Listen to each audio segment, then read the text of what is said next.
దేవుడు ఎక్కడ ఉన్నాడు? అదే మా మొదటి ప్రశ్న. మహారాజా, ఈ పైడి గిన్నెలో ఏమున్నది? బంగారు గిన్నె లోపల పాలు ఉన్నాయి.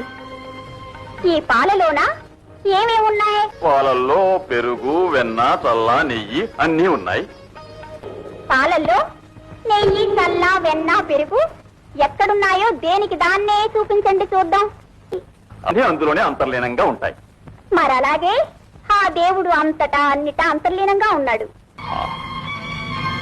దేవుడు ఏ దిక్కుగా చూస్తున్నాడు చెప్పగలిగితే ఇదే నా రెండవ ప్రశ్న. దీపం సెమ్మె. ఈ సెమ్మెలో పెరుగుతూ ఉండేదేమిటి? ఆరని దీపం. ఈ దీపం ఏ దిక్కుగా వెలుగు వెదజల్లుతూ ఉన్నది మీరు చెప్పగలరా? మరి ఎలా చెప్పమంటావు?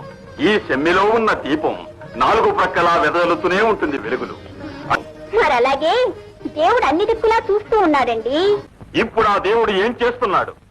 ఈ సందేహమే మా చివరి ప్రశ్న. రాజా, దీనికి నన్ను సరైన సమాధానం చెప్పమని అంటే ఒక్క గడియ నేను మహారాజుగాను, తమరు సాధారణ పౌరునిగాను మారాలి. తమకిష్టమేనా? మహదానందంగా.